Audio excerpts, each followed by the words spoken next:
What it do, what it is, what it ain't, what it's gonna be, I don't know. I can't tell. I ain't got my glasses on, so if you catch my eye wandering, mind your business. Mind your business.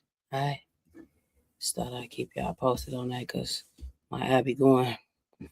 Whatever though. Alright, today we're gonna react to Mother Trucker and the FMCSA announcement affected 922,854 drivers, on operators to be exact.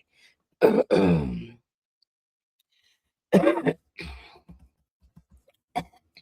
me get into this. Let's see what he talking about. We're gonna share our little screen and see what it do. You know what I'm saying? And we gonna go give a live reaction. Already had it queued up. Let's go for it. Let's do it.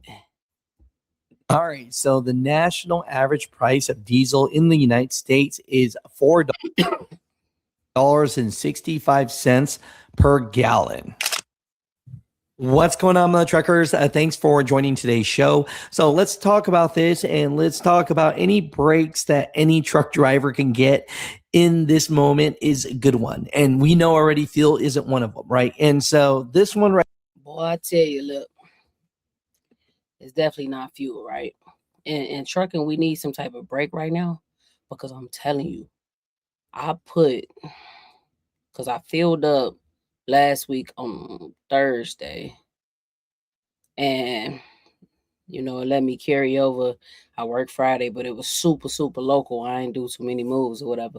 In trucking, we call it moves when you do containers. So I ain't do too many moves Friday because I had to put my truck in the shop, get something fixed real quick. Then I had to get my head on. So yesterday I ain't put no fuel in there. Today, when I tell you I put 120 some odd gallons or something in there. When I tell you it was $667 and whatever odd cents. I had to tell my dispatcher, like, I can't do that 5-day run, that stretch how you send me, because sometimes I have like extra work in between, but it's been so slow. I ain't had that for real. So fuel is off the chain right now. I need y'all to get it together. Right here is actually, I'm going to call it a win for truckers. And that win is that the insurance for truck drivers did not go up. And that's so important because since the 1980s, basically for $750,000 in liability insurance for general freight, we know that anywhere between $1 million to $5 million for hazardous materials, and 75,000 for bonds for brokers, right? These limits were set back in 1980. Now, there's a lot of advocates out there saying that the insurance minimum is too low for today's standards because of medical costs have skyrocketed and lawsuit verdicts are much bigger. And we call these nuclear verdicts, right? And so a lot have suggested throughout the years that the requirement for minimum go up to 2 million to 5 million in minimum, right? And that's a lot. That's a lot. So that means, like you said, insurance is about to skyrocket because we already do the $1 million policy. So you telling me y'all need 5 million? And it's crazy because, like, I can understand both sides of the coin because I got hit by a semi truck before, but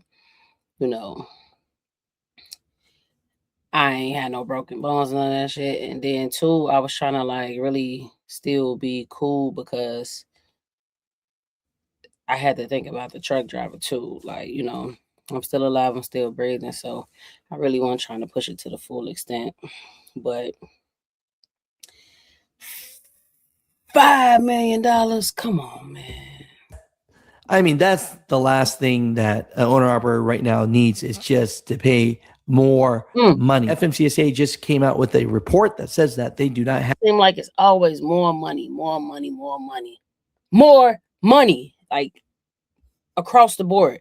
We got high fuel right now. I think it's like $5 for some whatever, super duper high. The rates ain't going up with it. parts high as hell. We got labor. Like, if y'all trying to put us out of business, just say that. Even the major companies, they ain't gonna be able to afford it though. Like, it's just too Have enough data. So it says here, according to a new report from Federal Motor Carrier Safety Administration, says it cannot determine whether the minimum should be raised. Why? And that percentage came from the foreigners. Like, I ain't trying to be funny, but it's a big percentage that came from them with the accidents and stuff. Why? Because many crash, whether the minimum should be raised. Why? Because many crash settlements are private. Insurance companies keep claim data confidential. Lawsuits often have non-disclosure agreements. So regulators say they don't have enough real-world numbers to justify changing the rule. So, the report also found, and I'll put that down below for you guys, right? Severe crashes can easily exceed 1 million. If adjusted for inflation, the 750,000 limit today would equal 2.2 to 3.7 million. Large jury awards against trucking companies are increasing. Some verdicts are now tens of millions of dollars. Now, here's the thing. Those nuclear verdicts, those catastrophic ones that we see, they say study found that less than 1% of truck crashes exceed the current insurance limits. So that's a big reason regulators haven't rushed to raise the requirement yet. So bottom line, Thank you, Jesus. This is the break. Insurance minimum stays at 750,000. No new rules right now to raise the insurance requirements, and owner operators avoid a major cost increase, right? So overall, my truckers, I'm going to say that's excellent news, because we don't need nothing else raising right now, because everything is extremely high right now. It's hard to live, and living is hard. Our big break for now. Always here to give you the truth, but hoping for a break for truck drivers, right? And so we heard today from President Trump that he was signaling that, this war in Iran can be ending soon. So because of that, you could see oil prices. Bruh, you think you just gonna intrude and blow some stuff up in their country and it's just gonna stop? Yeah, okay. Hey, y'all get ready for war. Get all the foods you need. Get all the canned goods, the water, whatever you need. Because to me, I think it's just beginning. But I ain't nobody. I'm just a reaction. Is started going back down in the right direction, right? And so, oil dropped today because markets think the Middle East conflict might calm down, meaning oil supply won't be disrupted as badly as feared. Now, here's the thing. I'm not even going to try and be an expert in this, but I know for damn sure, just because oil barrels went down doesn't mean that there wasn't a huge trickle effect. When you look at the last couple of days, I mean, it almost went up to $120 a barrel. And so with that, I'm just estimating here, you're not going to see in the pumps overnight, but hopefully in the next couple weeks to a month, we'll see prices start going back down. Right. So I ain't gonna lie, I'm genuinely, I'm seriously thinking about only working four straight days, or whether if it's Monday to Thursday, if it's Tuesday to Friday,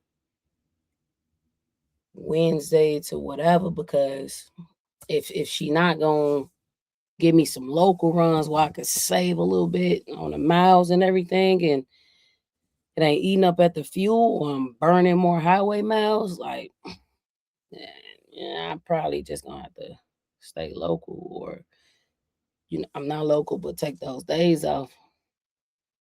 It's really coming down to that, because can't afford it. Mud truckers, tell me, if you guys have some expertise in this, I would love to hear from you. Just want to share some information.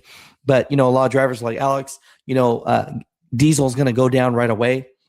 And just my opinion, I just don't think it works that fast. Wyoming Governor Mark Gordon has signed legislation giving all Wyoming police officers the authority to place truck drivers out of service for failing to meet English proficiency standards, it states.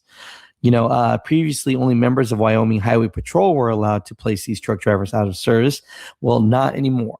Well, it's more than that. It's Highway Patrol and all of Wyoming police officers. So just want to let you guys know that. Been really appreciating all the drivers out there for supporting checkmyload.com. We've been just building all these features out for you guys. First it started with, brokers not paying carriers. And then I led into, what? Why don't we make an ecosystem of this? So, I have a truck parking availability, check shipper and receiver, and then also, check for fuel as well. So it's one of those things where, I'm just trying to do something free for you guys, right? We recently had a driver. Okay. I don't need that low voice. Which was verified. And I don't need that. It said reason payment not. All right. Basically, the end of that video, he just going to plug a couple things. And to be honest, like I said before, I'm pretty much wrapping up this video and just conclusion. I'm just basically saying, like I said before, a couple minutes ago, if things don't change, I probably got to put myself on a sideline because, I got an older truck. I don't have nothing modern, but I really think that's besides the point because you see newer trucks on the side of the road. But I think the point I'm making is that it's too expensive right now. Everything is just too high. So it's really going to cost me more to try to keep moving and trying to make money. Is just like I'm going to be breaking even I guess after all my expenses and everything, because while I'm rolling right now, my expenses then got up to like $1,000 or whatever. So like with high fuel and everything, ain't no telling what it's going to be because this is my first pay week where the fuel really went up for real. So I guess I'm gonna have to see what this looking like. But I already discussed certain things with my dispatcher, just letting her know. But like I said, I'm done with this video. I'm wrapping this thing up. I'm on to the next video. If you love me, you like me, subscribe, whatever you like. I'm trying to get monetized, baby. You see I'm being consistent, right? You see I'm being consistent. Show me some love. I'm out, baby. Monet. Peace.